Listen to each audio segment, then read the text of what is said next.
byiza kuri mwese kuri televiziyo Rwanda twizere ko muri hose mukomeje kumererwa neza n'umwanya w'amakuru mu buryo burambuye nge ndi Gloria Mukamabano bamwe bakorera ubucuruzi Remera hazwi nko mu gisimenti basabye leta kumva igihombo cyangwa se impungenge z'igihombo bakomeje guhura nacyo nyuma yuko imwe mu mihanda nta modoka zinyuramo muri weekend. Reka tubibaze Manzi Prince yafatanyije na Benjamin yo kwizerwa.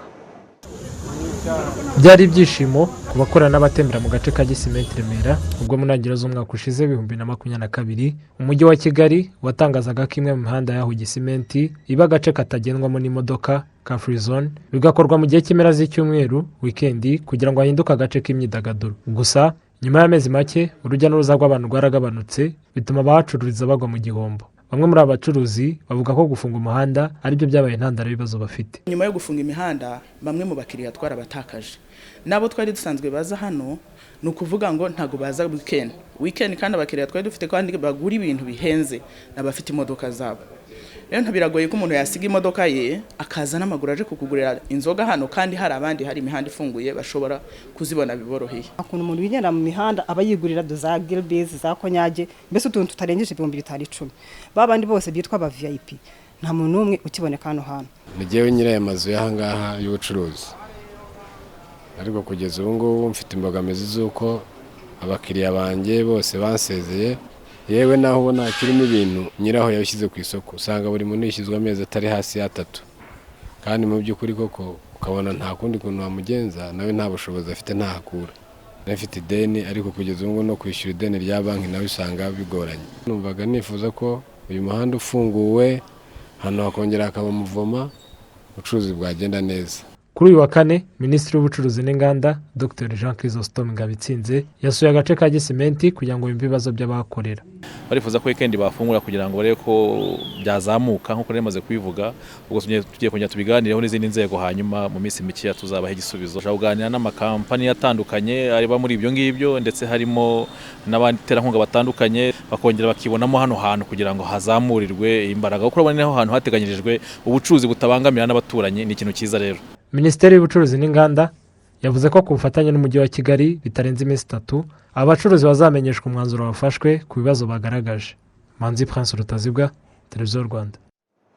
Reka dukomeze n'andi makuru abakora ubworozi bw'amafi mu biyaga bitandukanye mu Rwanda bagaragaza ko zimwe mu nzitizi zikoma mu nkokora uyu mwuga zirimo abana b'amafi badahagije, ibiciro by'ibiryo bihanitse ndetse n'ubwishingizi bikwiye gushakirwa ibisubizo birambye niba koko hifuzwa ko buva ku rwego buriho bugatera imbere. Tubibaze Didas Nibizi. Niwe Mutoni Jean Claude ni umuyobozi mukuru wa kampani ya 2CM Team Limited ifite ibihumbi 60 by'amafi muri Kareremba mu kiyaga cya Kivu. Buri kwezi akemeza ko basarura nibura toni 12.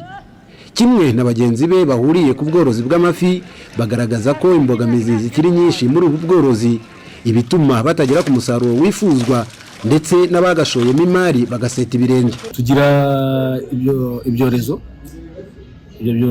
iyo bije mu mafi udafite assurance ushobora kugiza amafi menshi apfa yapfa n'uwe wagira n'ikintu kimwe cyatuma ishoramari ryawe rigaruka. Imbogamizi ihari cyane nijyanye no kubona ibiryo. Mu by'ukuri ibiryo biri ku isoko birahenze ugasanga birenze ubushobozi noneho wajya no kureba ukareba ibyo washoyemo n'ibyo ukuyemo ugasanga ntago navuga bitanga inyungu nk'umworozi. Ikigo cy'igihugu gishinzwe guteza imbere ubuhinzi n'ubworozi mu Rwanda RAB kivuga ko umusaruro w'ubworozi bw'amafi 2% by'umusaruro mbumbe w'igihugu ukiri muke ugereranyije n'10% by'ubuso bwose bw'igihugu bwihariwe n'amazi. RAB mu biganiro n'abafatanyabikorwa kwigenamigambi n'ingamba zafatwa mu guteza imbere ubworozi bw'amafi mu Rwanda yijeje ko ibisubizo by'ibibazo byugarije ubu bworozi biri kuvugutwa. Dr Wituze Solange ni umuyobozi wungirije ushinzwe iterambere ry'ubworozi muri RAB. Turimo gukora tuzakoraho cyane ni ugukora ku buryo nibura inganda zirenga rumwe twari dufite uyu munsi zibasha kugira iyo line ikora ibyo kurya by'amafi ariko noneho hakaniyongera uburyo abantu babasha kubona ibyo bakoresha ingredient soya ibigori. Burari ikindi turimo dukorana n'amazi y'ubwishingizi ni kwishingira amafi cyane cyane ubworozi bw'amafi binyuze muri za kareremba ndetse n'ibyuzi. Ngira ngo nta gihindutse uyu mwaka wazashira amafi nayo agiye mu bwishingizi. Imibare itangwa na RAB igaragaza ko buri kwezi haboneka toni 4,000 by'amafi. Intego ihari nuko igihe imbogamizi aborozi b'amafi bahura nazo zaba zikemutse, umusaruro uzikuba inshuro 20 muri 2035 ukagera kuri toni 80,000 ku kwezi. Didas Niyibizi mu karere ka Rubavu. Reka twerekeze Rusizi. Nyuma yaho mu isambu ya paruwasi gatolika ya Mibirizi mu karere ka Rusizi habonetse 2015 y'abazize jenoside yakorewe abatutsi mu 1994 mu mirimo irimo kuhakorerwa yo guca amaterase. Buri wese ufite amakuru y'ahakiri imibiri yongeye gusabwa cyangwa se yongeye kwibutswa kuyatanga kugira ngo ishyingurwe mu cyubahiro. Reka tubibaze Janine Ndayizeye yafatanyije na Desire turi kumwe nayo. Aha kuri paruwasi gatolika ya Mibirizi ngo hari hahungiye abatutsi benshi mu gihe cya jenoside baturutse mu bice bitandukanye by'akarere. Ibitero bije benshi bagenda batatanira hirya no hino mu bice bihakikije bagenda bahabicira. Ahari gukorwa amaterasi hepfo gato ya paruwasi haniciwe abantu benshi nk'uko bivugwa n'abaharokokeye icyo gihe bari no gukora mu materasi. Ngo hari hasanzwe hahingwa n'abaturage ariko ntibagire imibiri babona kuko uhinga adacukura cyane mu gihe amaterasi yo bagera kure. Nari mpari cyane uko ikibigaragaza nuko hari igitero cyaje, noneho tumaze kugitsinsura kimanutse haza ikindi cyazanye gifite abajandarume bafite imbunda igihe batangiye kurasa, noneho cya gitero twari tumaze kumanura hano hepfo gihita kigaruka, noneho gihurirana n'abashoboye kwirukanka, rero nibo babo bagiye batsinda ahantu banyuranye. Umuntu yaratangiraga gukora yakubita amara gucukura nka metero cyangwa santimetero nka 80 ukabona umubiri, ubwo tugahita duhagarika tugahamagara ababishinzwe. Aho tubonye umubiri wa mbere nyine turikanga, ntago abantu babura kwikanga, twibaze bari kukurikije n'amateka y'abere hano Mibirizi, ukabona ko iriya mibiri ni y'abantu bishwe muri jenoside. Kuva amaterasi yatangira gucibwa tariki 21 Werurwe uyu mwaka, tariki 23 niho batangiye kubona imibiri, bagenda babona mike kugera kuri 15. Jean Baptiste Bakareke uhagarariye Ibuka mu kagari ka Karemereye avuga ko nyuma yo kubona iyi mibiri hari ibimenyetso babonye bigaragaza ko ari iby'abishwe muri jenoside yakorewe abatutsi, kuko nguko bayisanze itandukanye n'iy'abantu bapfuye bagashyingurwa bisanzwe, dore ko hafi aho hari n'irimbi. Ushingurwa ashinguwe nabiwe neza uko bikwiye, bacukura harehare, hanyuma kandi akaba ari mu myambaro cyangwa se na serikeye bibaye ngombwa. Hanyuma kandi ababo twabasanze kuri santimetero ngufiya, bigaragara ko nta n'imyambaro irimo, naho kandi ishobora kuba irimo akaba ari nk'ipataro cyangwa ishati gusa. Ikindi kandi wanareba nanone uburyo bari aho imibiri iri, ugasanga iratambitse iri ukuntu. Ibyo bimenyetso byose maze kuvuga nibyo bitwereka ko ari abazize jenoside. Kuba hagiye kwibukwa ku nshuro ya 29 jenoside yakorewe abatutsi mu 1994 hakiri imibiri hirya no hino itarashyingurwa mu cyubahiro, hari abagifite agahinda ko kudashyingura ababo bishwe. Bakareke asaba baza amakuru kuyatanga, imibiri igashakishwa igashyingurwa mu cyubahiro kugira ngo bibaruhure. Nagahinda gakomeye kuko imibiri yakabaye yarashyinguwe mu cyubahiro. Twifuzaga ko twakabonye amakuru y'abazize jenoside, cyane cyane bigizwemo uruhare n'abantu bagiye babizi kandi barahari. Kugeza ubu ngo imibiri iboneka ishobora kwiyongera uko amaterasi agenda akorwa muri ibi bice bya Mibirizi. Bavuga ko hiciwe abatutsi benshi. Iyi mibiri 15 iziyongera ku yindi isaga 13,000 ishyinguye mu rwibutso rwa jenoside rwa Mibirizi. Janine Ndayizeye mu karere ka Rusizi.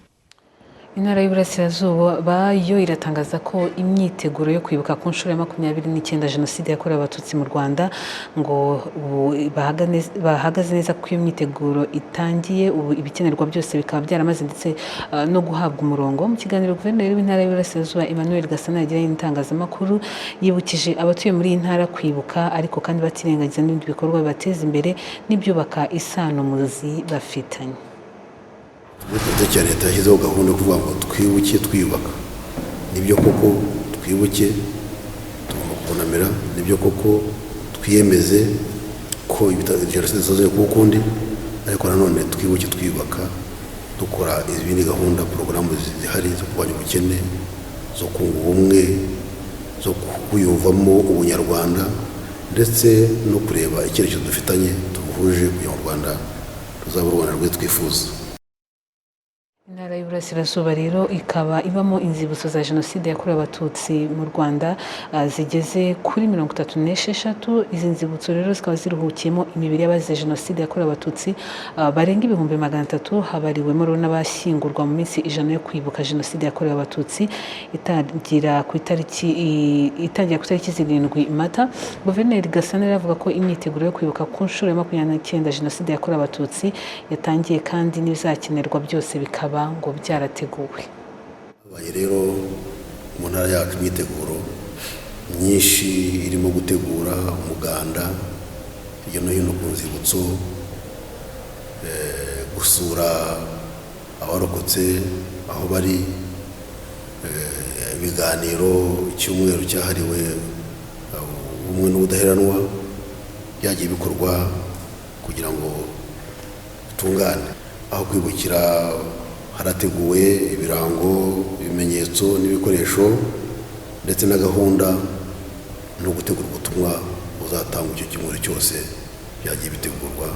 Ariko nanone si icyumweru cyose gusa, iyo minsi 100 nk'uko bitegura n'ahandi hose, ibyo byose byaratunganye kandi gahunda ziteguye neza.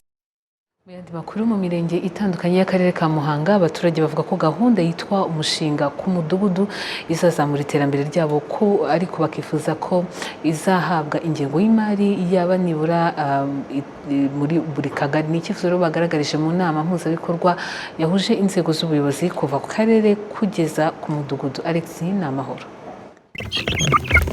Umushinga ku mudugudu ni gahunda abayobozi mu nzego zegereye abaturage basabwa kugiraho amakuru ahagije, kuko rero bafite inshingano nkuru yo gufasha abaturage mu kuzishyira mu bikorwa. Abakuru b'imidugudu bavuga ko iyi gahunda izihutisha iterambere kandi igakemura byihuse ibibazo bibangamiye imibereho y'abaturage, kubera ko agiye kwibona mu bintu byo kumenya gukora imishinga, akamenya kwiteza imbere, kandi akamenya kugera ku iterambere atagombye kujya gusabiriza cyangwa se gutega amaboko, akumva ko ibintu byose agomba kubibona ari uko abyikuyemo, abigizemo uruhare. Ndumva nakwibanda ku buhinzi, kuko mu bibazo dufite muri iki gihe birajyanye n'imirire n'ibiribwa bikeya. Iki cyajyanye n'ubworozi nicyo cyadufasha, kubera ko n'ubundi ubuhinzi ntabwo duhinga ibishyimbo ngo byere, tugira umusaruro w'ibishyimbo mukeya, imirima ni mike, ariko ubworozi twagereza kubera ko dufite amaterasi, twagiye duteraho ubwatsi, twakorora nta kibazo. Imishinga 2 niyo igomba guturuka ku mudugudu igashyikirizwa akagari, yagera ku rwego rw'umurenge igatoranwamo umwe. Abakuru b'imidugudu bavuga ko bashingiye ku kamaro biteze kuri iyi gahunda, iyi mishinga yari ikwiye kuba nibura 3 muri buri kagari. Nge ndumva udahagije, kubera ko turi imidugudu myinshi, numvise imidugudu irenga 300. Nk'akagari kacu ni imidugudu 8, nibura hakabamo nk'itatu, nibura tukayireberaho abasigaye. Oya, ntago hagije ku bwanjye, kuko dukeneye ko hashyirwamo imbaraga tugakora imishinga ibasha kuduteza imbere nk'umudugudu wacu wa Buganda. Ikindi cyifuzo nuko ingengo y'imari isanzwe igenerwa imishinga muri gahunda ya VUP yakongerwa, kuko 100,000 byemererwa umuntu umwe ari igishoro gito. Umuyobozi w'akarere ka Muhanga Kayitare Jacqueline avuga ko ibi bikwiye kuzamura umuco wo gukorera hamwe, kuko muri VUP koperative iyo ihabwa inguzanyo ishobora kugera kuri miliyoni 5. Ku buke bw'imishinga igiye kuva muri gahunda y'umushinga ku mudugudu ngo ni intangiriro, ariko mu yindi myaka ishobora kuzaba myinshi bitewe n'umusaruro uzava mu izatoranwa mbere. nuko ariko igikorwa kigitangira ni uburyo bwo gutoza abaturage babanze icyo kintu bacyakire barebe uko gikora, ariko uko bizajya biva ku mudugudu nako ku mudugudu bizamuka ku kagari ku murenge hakavamo umushinga umwe, n'ubundi amahirwe ari ku mushinga utanga akazi ku mudugudu. Niba koperative yiyemeje gukora umushinga runaka kandi akaba ari umushinga uri buzane impinduka ku buzima bw'umuturage, abantu birebera ku mubare w'imishinga, ahubwo nibabyaza umusaruro amahirwe yaje abasanga, nubwo waba ari umushinga umwe ubu umushinga bahuriramo ari benshi. Umushinga uzatoranwa ku murenge uzaba uvuye mu yindi imaze nibura umwaka ikora, bivuze ko n'utazatoranwa utazahagarara. mu nama mpuzabikorwa y'akarere ka Muhanga hatanzwe tariki ya 30 z'uku kwezi kwa kane ngo iyi mishinga izaba yageze ku rwego rw'imirenge, mu gihe tariki ya 10 abashinzwe iterambere ry'umurimo n'ishoramari mu mirenge bagomba guhura n'abanyamabanga nshingwabikorwa b'utugari bakanoza ibirebana n'iyi mishinga. Alex Namahoro, i Muhanga. Umurenge wa Butare umwe mu yari ifite ubutaka busharira mu karere ka Rusizi nawo umaze kugezwamo ishwagara kugira ngo abawutuye nabo bahinge beza. Icyiciro cya mbere kimaze kubageraho kigizwe na toni zigera kuri 530. Francine Umutesi yafatanyije na Desire turi kumwe nayo. Tubigishyiraho rero twirinda kuyishyira ku mababi, tuba tugomba kuyishyira ku butaka aho imizi ishorera kugira ngo ubusharire bugabanuke. Imbamutima z'aba baturage zirumvikanamo ibyishimo byinshi byo kubona ishwagara y'ubuntu bahoraga bifuza ngo nabo bahinge beze nk'abandi. Mbere na mbere nashimira leta y'ubumwe yadutekerejeho muri uyu murenge wa Butare, ikamenya ko dufite ubutaka busharira, ikatwohereza ishwagara kugira ngo natwe tugira twivana naho twigeza, tubone umusaruro uhagije, tubashe kugaburira abana bacu, dusagurire n'amasoko. Umvese namenye ukuntu nashima leta y'ubumwe.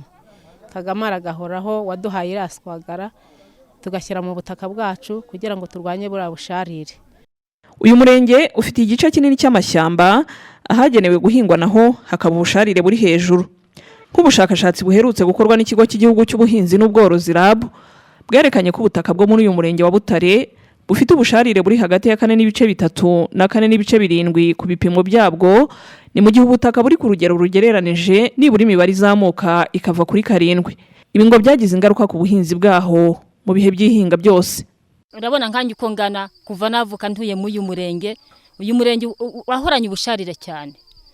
Ubutaka nyine twahinga ntitubone umusaruro, imyaka twayihinga ikagwingira ntizamuke. Kuva mu kwezi gushize icyiciro cya mbere cy'ishwagara cyageze muri uyu murenge, ndetse bamwe batangiye no kuyishyira mu mirima. Ubigikurikiyeho ngo ni ukwiteza imbere bagasezerera ubukene. Ahantu mfite nahingaga ni hatoya, ariko mu musaruro nzabona hari igihe nazagura wenda nkatisha, mu bindi bihe kaba nabona n'undi murima nanjye niguriye mbikuye mu musaruro ndi kubona. Mu rwego rwo kwirinda n'imirire mibi, ubwo tugiye guhinga tweze kubera iki bwa busharire buragabanutse kubera ishwagara leta yaduhaye, tugere umusaruro uhagije, twirinde ibyagwingira riza mu bana, dusagurire n'amasoko. Ishwagara yahawe abatuye Butare ntabwo ihagije ugereranije n'ubuso buhingwaho muri uyu murenge. Gusa Dr Kibiriga Niseti uyobora akarere ka Rusizi yatanze icyizere ko mu bihe biri imbere ishobora kwiyongera. Aho tugeze mu by'ukuri turashima kuko icyifuzo twabagejejeho tone zari zikenewe muri Minagri, bagerageza kutubonera nkeya muri zo, ariko nta nubwo twabona nkeya kuko ubu baduhaye gera kuri tone zirenga 1500. Bivuze ngo rero izo ngizo mu by'ukuri ntizahaza mirenge yose nk'uko ari ibiri, ariko byibuze haraho ugereranije tugeze twumva ko n'ubundi bazatwongera.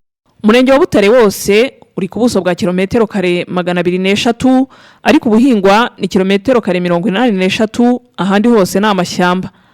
Ibishyimbo, ibigori n'imyumbati nibyo bihingwayo cyane.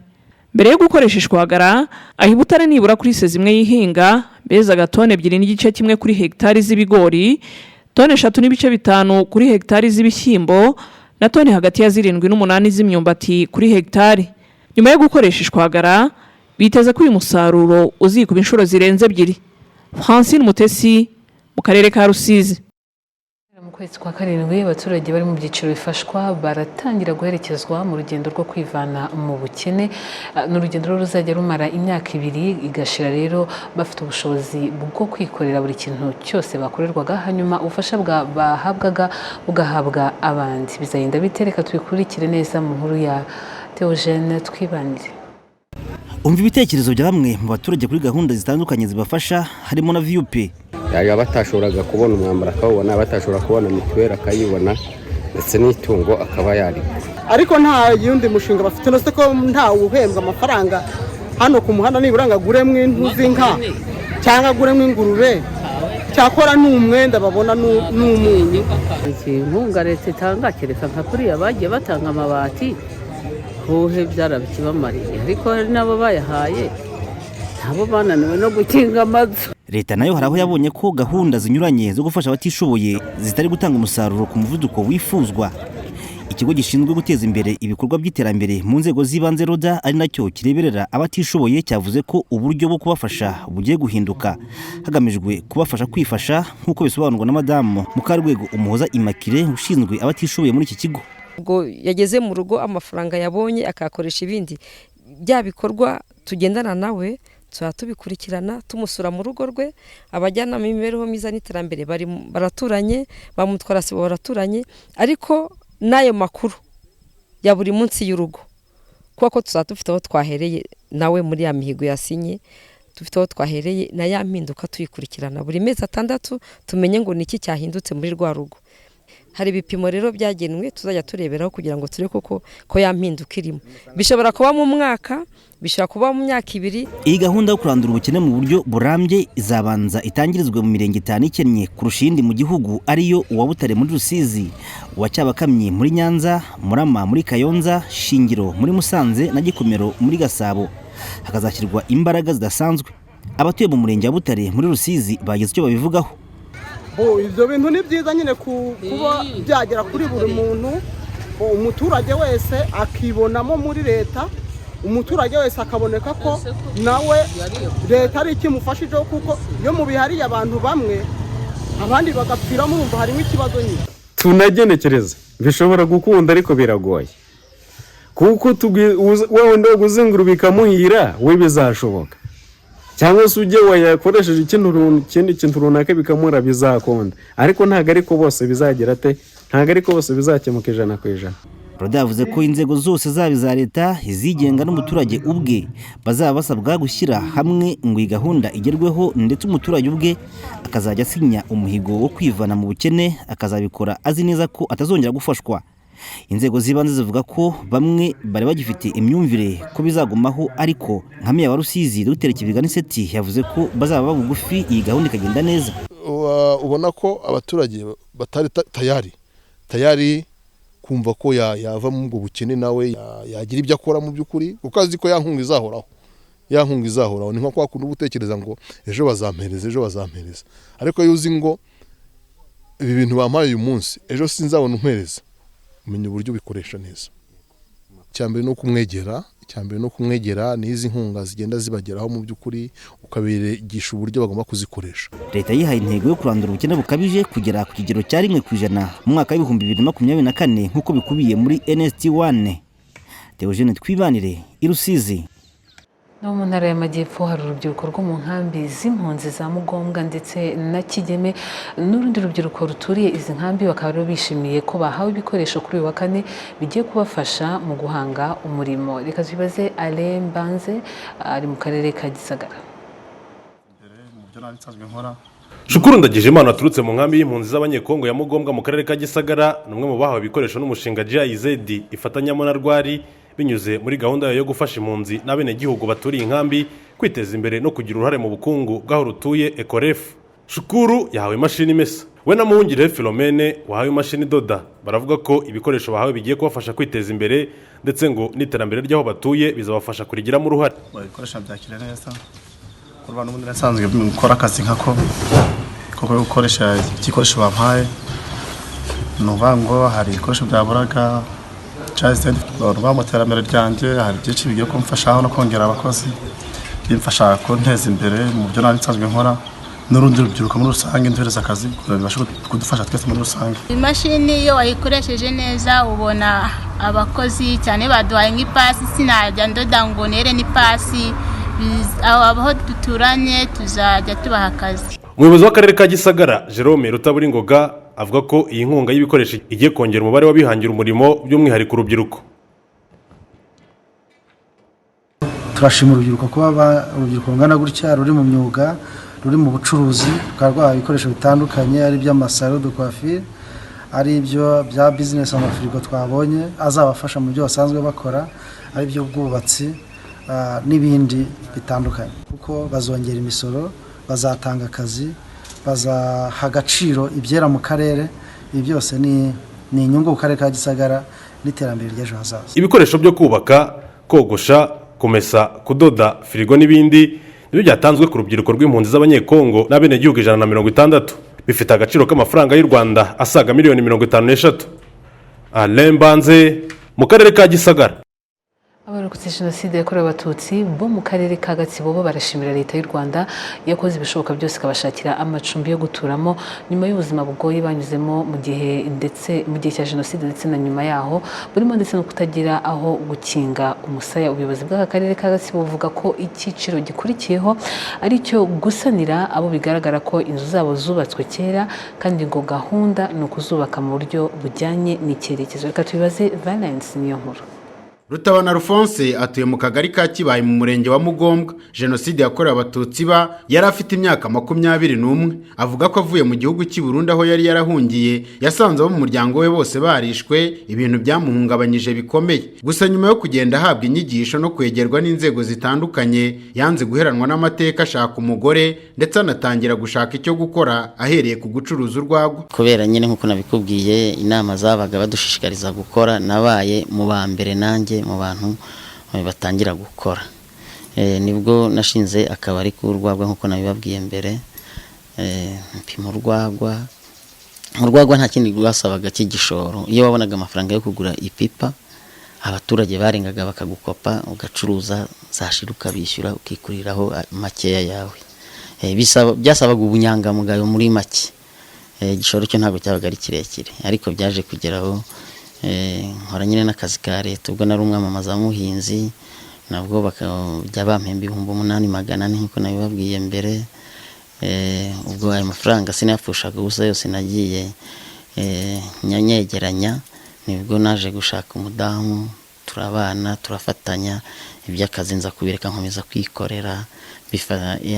Ntangiye kubona udufaranga noneho nkajya ngura imyaka nsubiza n'umudamu nawe adufatanyije. Rutabana avuga ko kuba yari yasigaye ari umwe mu muryango bitamuciye intege zo gukomeza kwiyubaka, kuko yirinze kurangazwa n'ibicantege bituma areba kure, anatekereza umurimo wagutse. Ava ku gucuruza urwagwa ashinga depo y'inzoga zipfundikiye zengerwa mu nganda. Ibi ngo byatumye agera kuri byinshi birimo n'ubuhinzi bw'urutoki bw'umwuga ndetse n'ubworozi, ibintu yemeza ko bifatiye runini umuryango we. Ikijyanye n'amashuri y'abana iyo ahanini niyo nshishikaje cyane kandi nzabarihira, niyo ntego ndiho cyane. Bagomba kuzayiga kuko mbere hari leta mbi ikandamiza abantu nicyo cyatumaga batiga. Niyo mpamvu rero nkanjye waciye mu ishuri simbashe kwiga na segonderi bitewe na leta mbi yari iriho icyo gihe ivangura.